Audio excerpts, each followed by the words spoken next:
Bonjour Alexandra, Bonjour Saïda. comment tu te sens aujourd'hui? Je me sens bien, mais j'appréhende un peu. Qu'est-ce qui nous réunit aujourd'hui? Je dirais la volonté de partager, la volonté, comme j'aime à le dire, de libérer la voix et toucher ceux qui en ont besoin. Et d'où t'es venue cette idée libératrice? Je réalise au travers de mes conférences, de mes ateliers, de mes coachings et même dans les, on va dire, discussions informelles que j'ai avec plusieurs personnes, hommes et femmes, que finalement, l'humain est amené à se confronter à la douleur. Mais on ne sait pas toujours comment y faire face.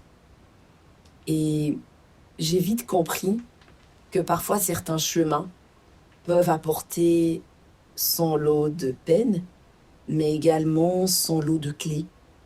Et pour moi, c'était essentiel au travers de cet exercice, vraiment de partager ces clés. D'abord parce que ça va, j'espère, aider les autres.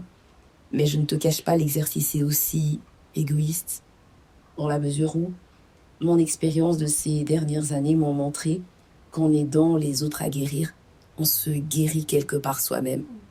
Donc, c'est une manière pour moi de me guérir. C'est un pas supplémentaire dans ce chemin de la réinvention. Super. Et pourquoi maintenant? Au niveau du timing, qu'est-ce qui fait que c'est... On attend souvent le bon moment. Ça fait déjà un long moment que je voulais prendre le temps de faire ce partage, tant à l'écrit qu'à l'oral. Mais je m'étais fixé différents challenges. J'attends que ceci, j'attends que cela. Mais je pense, un peu comme on dit pour le bonheur, ce n'est pas une destination, c'est une trajectoire. Je pense que ce genre de démarche ne doit pas forcément se faire quand on pense avoir atteint un objectif. Parce que finalement, je réalise que tous les jours est un objectif. Et que c'est finalement le trajet qui compte. Et oui, on espère tous atteindre un objectif d'un mieux. Mais en attendant, je pense que c'est essentiel de partager cette trajectoire et je pense que c'est le bon moment. Je sais pas t'expliquer, mais c'est le bon moment. C'est bon, ça va sortir. Y a pas de hasard.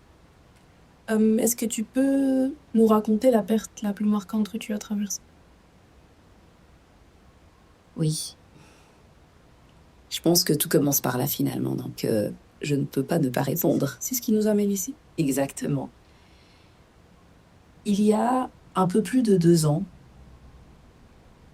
un matin, comme en apparence comme tous les autres finalement, je me levais, mon époux, moi ainsi que les enfants, perspective de vacances, avec en prime une superbe soirée avec les collègues dont on fêtait l'anniversaire d'un qui est particulièrement proche de nous. Et donc, mon époux sortait, on s'enlaçait, avec la joie de se retrouver le soir. Nous vaquions à nos occupations. Comme d'habitude, on s'appelait dans la journée. Et finalement, il y a eu un trou noir, plus de nouvelles.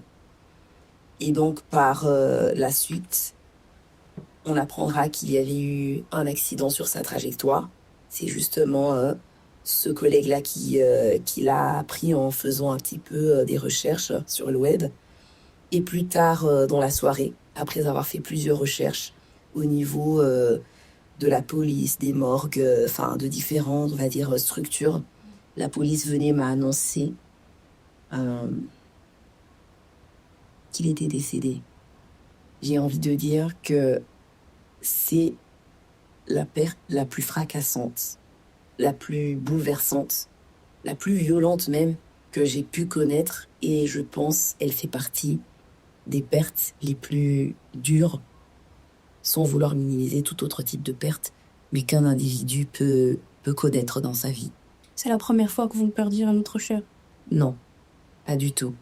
Mais vous savez, quand vous rêvez avec quelqu'un tous les jours pendant un certain nombre d'années, que vous êtes ensemble pendant un certain nombre d'années et que vous avez une relation qui en soi est fusionnelle, dans le sens où vous ne partagez pas que votre quotidien personnel, mais également le professionnel, finalement on réalise que ce n'est pas uniquement une perte ou un deuil personnel, c'est un deuil au niveau des projets, au niveau de qui l'on est, au niveau de son avenir, au niveau des différentes choses qui sont mises en place. Donc, ça bouleverse. C'est vraiment littéralement la vie qui tourne à 180 degrés, quoi. On se retrouve de l'autre côté avec une question. Comment je vais faire pour m'en sortir? Comment vous avez vécu, plutôt comment tu as vécu les premières semaines, les premiers mois, la première année, les premiers événements que vous avez l'habitude de vivre en commun? C'était dur. C'était dur parce que on se questionne et on se demande qu'est-ce qui nous arrive. Et j'ai pris beaucoup de temps pour quitter cette question du pourquoi. Parce que finalement, on est bouleversé, on est bousculé dans ses valeurs. La valeur de stabilité, de sécurité. On a l'impression de vivre une injustice. Non pas parce qu'on se pense éternel, non pas parce qu'on croit que ça ne nous arrivera jamais, mais non parce que simplement on ne vit pas en se disant qu'on va perdre aussitôt quelqu'un d'aussi cher, et surtout parce que on ne pense pas que les choses peuvent nous arriver de manière aussi brusque et surtout violente. Donc je dirais les premiers mois, les premières semaines, ça a été beaucoup de questionnements, beaucoup, j'oscillais entre ce déni, cette colère et la tristesse, vraiment.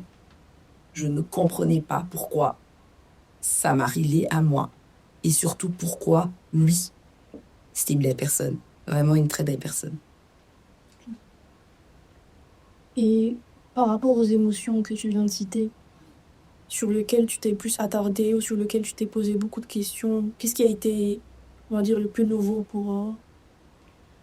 Les personnes qui me connaissent, on va dire, tant personnellement, mais je dirais aussi professionnellement, savent que l'émotion qui me caractérise le plus, ou je dirais me caractériser le plus, c'est la joie. Et pour moi, c'était assez perturbant de voir des émotions négatives se bousculer dans mon cœur. Beaucoup de colère, beaucoup de tristesse et beaucoup de peur. La colère, parce que j'avais le sentiment de vivre une injustice. La colère, parce que, comme je disais, la vie ne m'a pas donné l'opportunité de me battre. J'ai un tempérament assez, on va dire, énergique. J'ai tendance à prendre les choses en main, à non pas contrôler les gens, mais à mettre en place les batteries pour contrôler du mieux que je peux les événements. Et là, c'est la première fois de ma vie que la situation m'échappait littéralement. Et donc là, il y avait cette colère par rapport à la vie. Cette colère par rapport à ce que lui avait pu finalement vivre et être arraché aussitôt à ses enfants. La tristesse finalement de ces moments passés qui n'appartenaient plus qu'au passé, qu'on ne revivrait plus. La tristesse finalement de poursuivre un chemin qui en soi était vraiment merveilleux, mais sans lui au fait. Et la peur du lendemain, la peur de comment ce sera, la peur d'une incapacité à se reconstruire, à aimer de nouveau, à créer de nouveau. Finalement, la peur de se perdre dans tout ça. L'image que je prends, c'est celle d'un oiseau. Un oiseau à qui on arrache une aile. Et l'oiseau, son environnement naturel, ce sont les airs. Et donc, on lui demande de voler. Je n'étais pas capable de voler. Je ne pouvais plus voler. Je ne savais plus voler. J'étais incapable d'avoir la... Enfin, il me fallait le mode d'emploi. Comment fait-on pour reprendre son envol avec une aile? Ça, la vie, elle n'enseigne pas. Ça, on le découvre par la force des choses. Et du coup, il me fallait le mode d'emploi, je ne l'avais pas. Je me sentais arrachée. Je me sentais également, et ça je peux le dire, violée dans mon intimité. Parce que quelque part, la manière dont les circonstances s'étaient passées faisait en sorte que autant on peut être dans le contrôle de son image, de ce qu'on peut finalement mettre sur la toile, que là, une vague déferlante avait fait en sorte que l'information était publique, les circonstances, et voilà, donc il n'y avait plus de vie privée. Donc je me suis sentie très mal. Très, très mal. Très, très mal. Et à partir de quand tu as été en paix avec avec ce ressenti de qu'on a violé ta vie privée ou que tout est devenu public ou que tu es devenue dépendante en fait d'autres personnes? À 2 reprises. Le premier moment, c'est lorsque j'ai demandé à un ami proche. Alors, logiquement, on ne peut pas le faire parce qu'on ne se fait pas coacher par des proches. Mais voilà, j'avais besoin que ce soit quelqu'un de proche.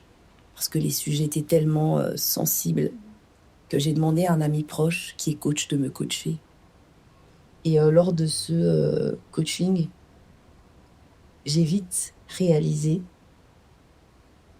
que pour moi, c'était...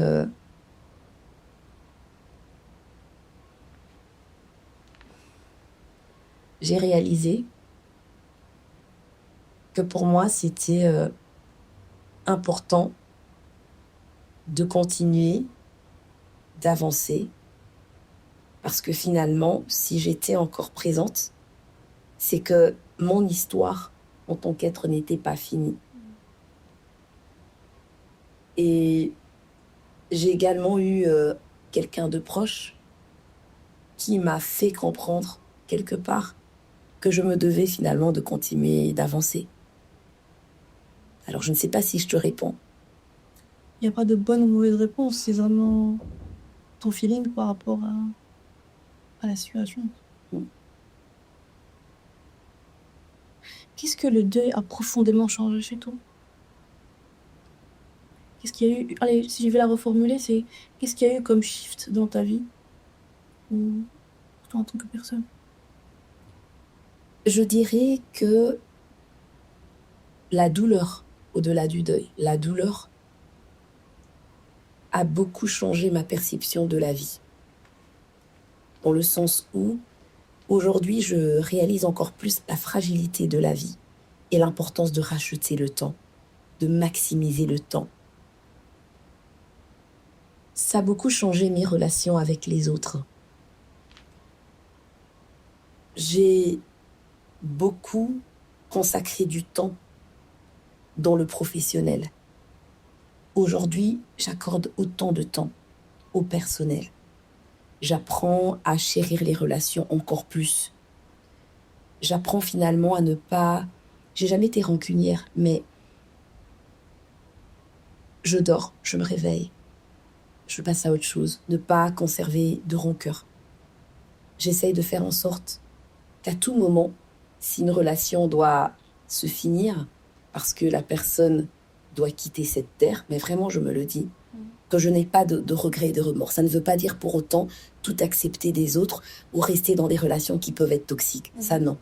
Mais j'essaie en tout cas d'être en paix dans mes relations avec les autres. Et alors, ça m'a profondément changé. Parce que autant je vivais dans la projection du futur, qu'aujourd'hui, je suis beaucoup dans une phrase que j'ai beaucoup entendue pendant cette période de deuil. One day at a time. Un jour à la fois. Je fais en sorte que chaque jour compte pour moi, pour ceux qui me sont chers. Step by step. Step by step. And surtout enjoying step by step. Oh, exactement. Et on va dire, je me définis autant par l'être que le faire. Or avant, j'étais beaucoup dans la productivité, le faire, le boulot, même simplement le faire. Tandis qu'aujourd'hui, j'apprécie les moments où je me pose, je profite de ma personne, je prends le temps de respirer, de regarder l'horizon, de lire un livre, vraiment, l'être. Quel type de rituels t'ont aidé dans ton processus de guérison? Oui. Déjà, le fait, en se réveillant, et j'assume les termes, me bombarder avec du positif. Je me mettais systématiquement, et je le fais encore, comme je dis, en mode pilote automatique. J'écoutais des podcasts positifs, des enseignements, des audios finalement remplis de gratitude, parlant de l'espoir, de la persévérance, de cette capacité à rebondir. Donc je bombardais mon cœur, mon âme de positif. Finalement, le soir, prendre le temps de se poser et vraiment être dans de la gratitude, de se dire la journée s'achève. Finalement, avec ses hauts et ses bas, elle a été bien. Je suis reconnaissante. Le fait de pouvoir s'émerveiller de petites choses, parce que finalement, dans ce genre de moment, on a du mal à apprécier les choses et on s'attend à waouh, au grand retournement. Parce qu'on vient de subir un grand retournement négatif, donc on s'attend à un grand retournement positif. Mais j'ai vite compris que c'était à l'heure et qu'il fallait déjà commencer à être reconnaissant sur des petites choses pour des choses insignifiantes et que finalement c'était un fonctionnement intégré, un état d'esprit à adopter pour finalement réhabituer ses yeux à avoir la capacité simplement de dire merci. Donc, sans vouloir me perdre dans plusieurs explications, vraiment, c'était l'ancrage positif en matinée et la gratitude en soirée qui m'ont beaucoup aidé, au-delà de tout autre rituel que j'aurais pu mettre en place. Quels ont été les challenges vis-à-vis de ta foi pendant cette période-là? Tu sais, Saïda, j'ai toujours nourri la ferme conviction, et c'est très personnel, que j'étais la fille chérie de Dieu. Ça peut paraître assez fleur bleue, voilà, mais vraiment, dans le sens où je dois reconnaître que, comme tout le monde, que j'ai toujours eu la capacité d'apprécier en tout cas les grâces que j'appelle grâces parce que pour moi on n'a aucun mérite dans la vie, mais les grâces que j'ai pu avoir. Et moi, je suis toujours partie de ce principe. Waouh, toi et moi, on a une chouette relation, hein. Tu m'aimes quand même, hein. C'est fusionnel. Ah oui, c'est du fusionnel. Et tu vois, au fil des années, même quand il y avait des challenges ou des coups durs, la question du sens, la capacité à trouver un sens même dans ce qui n'allait pas, m'a toujours permis de pouvoir avancer et finalement me dire « Ah, donc ça s'est passé comme ça, mais je comprends mieux. Finalement, c'était pas plus mal. » Donc avoir même du positif dans le négatif. Mais là, la première chose que je lui ai dit, c'était pas le deal. Ah non, là, t'as pas été... Non, là, Pas d'accord. je suis pas d'accord. Je sais que tu fais ce que tu veux, mais là, c'était pas le deal. Comme ça, maintenant, non, alors dis-moi que... mais tu vois, je l'ai dit sans trop l'assumer, parce qu'en même temps, j'étais tellement dans de l'incompréhension que je ne voulais pas dire des mots qui allaient dépasser ma pensée. Et je pense que ça commençait à nourrir cette colère. Jusqu'à ce qu'on me dise, Alexandra, dis pas que c'est OK. On sent qu'il y a une colère. Tu dois parler. Tu dois lui dire. Parce que de toute façon, et j'ai dit, Bouffette, en soi, si on dit que tu sondes les cœurs et que tu lis au travers de nous, tu sais quand même ce que je suis en train de me dire. T'es quand même conscient de ce que... Mais oui, t'es conscient de ce que je pense de tout ça et de toi pour l'instant. Alors autant le dire avec mes mots et m'expliquer, même si tu répondras pas. Mais voilà, donc je veux dire, Ça a vraiment changé mon rapport à la spiritualité. Je n'ai jamais été très, de toute façon, dogmatique, hein, mais ça m'a permis d'approcher les choses vraiment différemment. Cette relation de discussion, cette question du sens de mission, qui est très fondamentale pour moi aujourd'hui. Et finalement, cette capacité à se dire, oui, aimer, mais même en aimant, on veut que l'autre puisse grandir et apprendre. Et les chemins de l'apprentissage sont divers. Divers même, je dirais, et variés. Comment cette colère a été gérée? Tout à l'heure, on a évoqué les ressources externes. Quand on ne se sent pas capable d'avancer, on a besoin de béquilles ou de personnes pour nous porter. Et j'ai vraiment extériorisé cette colère en libérant la parole. J'avais des personnes de confiance dans ma sphère personnelle. J'avais des personnes de confiance au niveau professionnel. Et j'ai fait appel à une professionnelle. Parce que pour moi, c'était essentiel que cette libération de la parole se fasse à ces 3 niveaux. Tant au travers de ce que je pouvais dire de très personnel dans la sphère personnelle, au travers finalement de ce que je pouvais dire par rapport à mon vécu professionnel, de ce que ce changement a apporté, parce que c'était chaud, hein, je veux dire, enfin chaud. Et également avoir un espace où je pouvais parler des deux sans aucun jugement. Parce que finalement, qu'on le veuille ou non, même dans la bienveillance, parfois on est amené à poser du jugement, à avoir un jugement ou à donner du conseil. Et j'avais besoin d'avoir cet espace où on m'écoutait sans conseil, sans jugement. Finalement, de quelqu'un qui ne me connaissait pas et qui apprenait à me connaître au travers de ce qu'elle voyait et au travers de ce que je vivais. Clairement, la libération de la parole. Et je pense que c'est vraiment essentiel. Quel type de conseil tu pourrais donner à une personne qui traverse un deuil? Alors, déjà, pour moi, c'est essentiel de redéfinir la notion de deuil. Je tiens à définir le deuil comme une perte. Perte qui peut se faire au niveau relationnel, au niveau personnel, au niveau d'une situation. Finalement, nous vivons tous des deuils d'une manière ou d'une autre. La seule différence, c'est l'intensité de la douleur en fonction du type du deuil. Donc, on a besoin ici une question de mettre la barre au fait haut par rapport au deuil et se dire, ben voilà, j'ai le monopole de la douleur ou de... Non, rien à voir. Bon, je vais donner un conseil vraiment large. J'ai envie de dire, la fin d'une chose marque également le commencement d'une autre. On ne doit pas se définir par ce qu'on traverse, par ce que l'on vit. On ne doit pas considérer que c'est la fin de toute chose.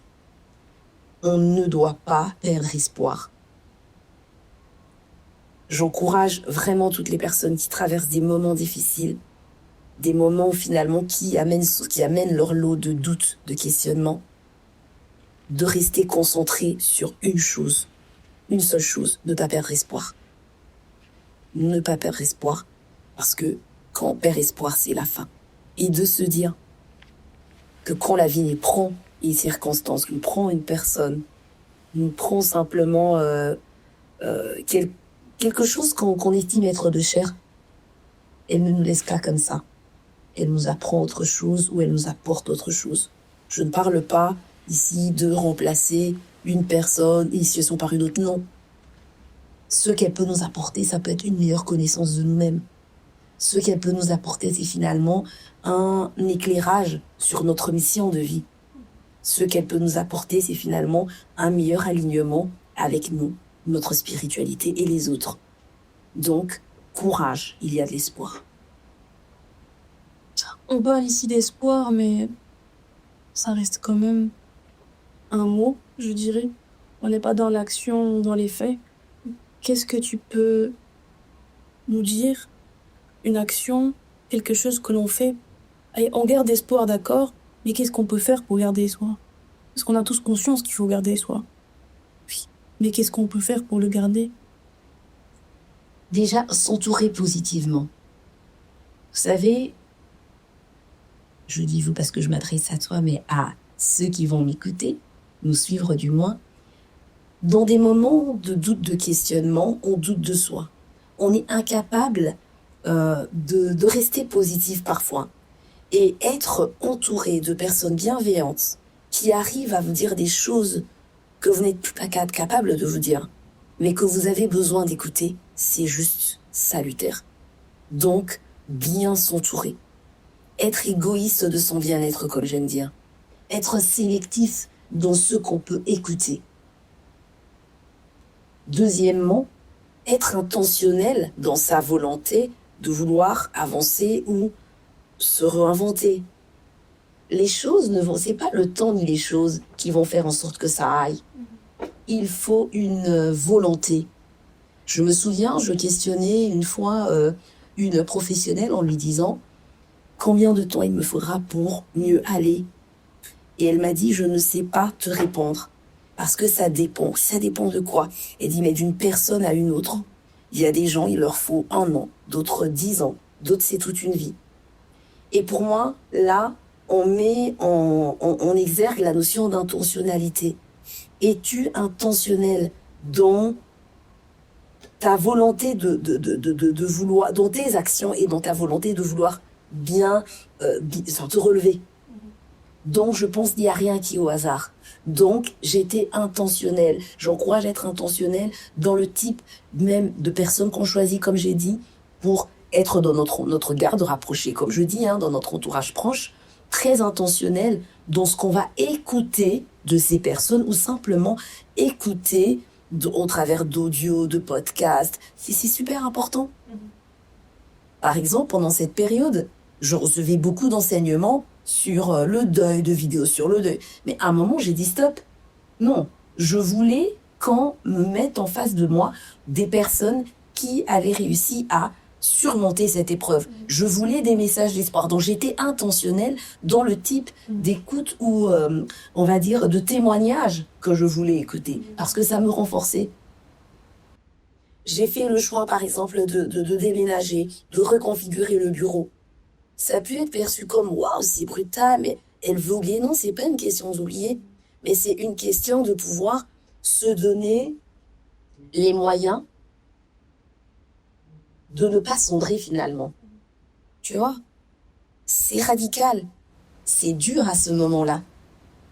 On sent une tristesse, c'est des moments de détachement, mais qui à un moment peuvent être importants parce que finalement on comprend que ce n'est pas la maison ou la configuration du bureau qui fait perdurer la personne.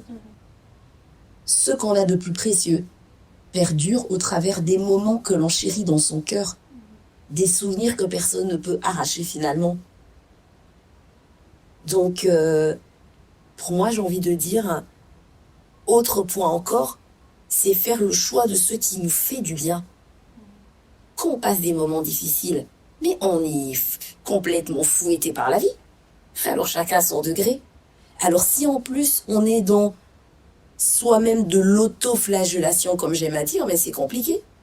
Donc là, de nouveau, faire le choix de ce qui nous fait du bien, pour autant qu'on reste aligné avec ses valeurs et qu'on ne plonge pas dans des excès qui peuvent nous faire du tort, nous causer du tort.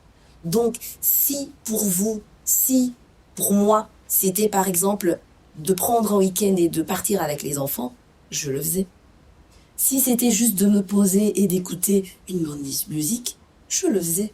Si c'était d'aller marcher et finalement m'aérer l'esprit, faites-le.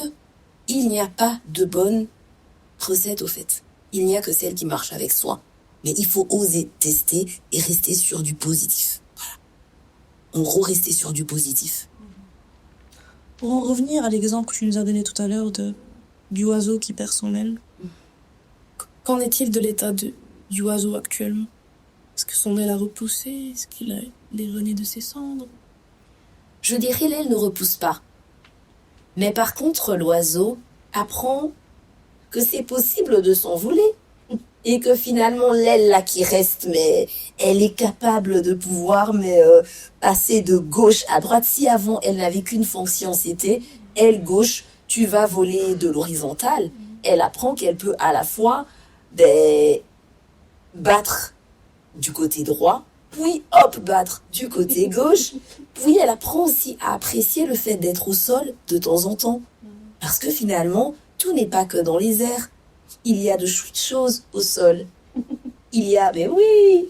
Et donc, je dirais, cet oiseau a appris à voler, mais également à marcher différemment. Mais tout en appréciant cette nouvelle démarche, ce nouveau fonctionnement, sans comparaison avec le fonctionnement avant. Et du coup, comment est-ce que tu as vécu cette renaissance? Ce renouveau, en fait. Mais on va dire qu'à mon niveau, je l'ai vraiment vécu comme un enfant qui vient de naître.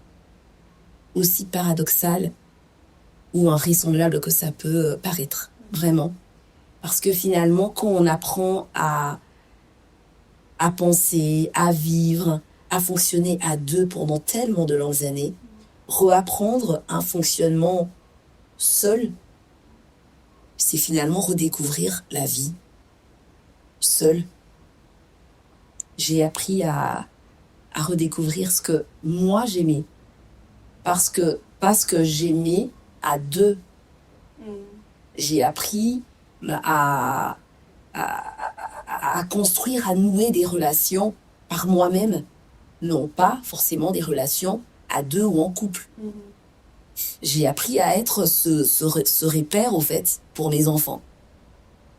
Alors qu'à deux, on était deux repères, chacun par rapport à certaines choses.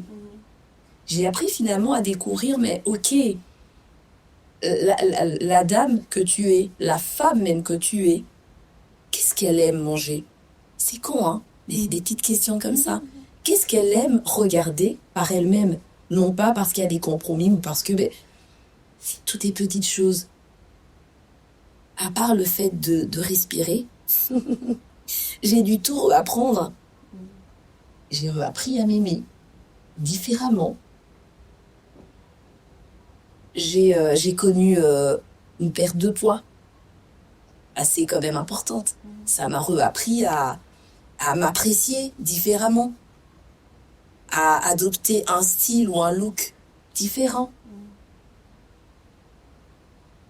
Cette manière que j'avais d'accompagner, tant dans les formations, dans les coachings, a beaucoup évolué. Tu ne peux pas passer par certaines épreuves. Tu ne peux pas connaître la douleur sans que ça te change. Donc, profondément, ça m'a changé dans ma manière d'aborder les choses. Dis oui, tu parles tout le temps résilient. Oui, j'en parle parce que c'est mon vécu. C'est vraiment l'histoire de ma vie. Donc, je dirais, j'ai tout appris, vraiment. Tout. Aujourd'hui, comment se sent Alexandra après tout ce chamboulement?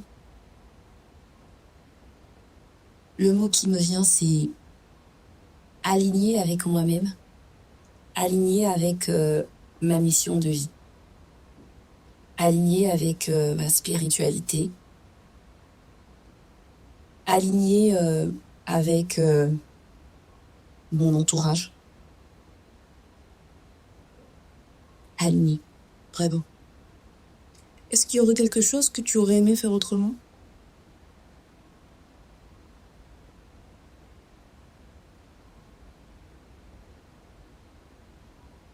Tu en as des questions, toi.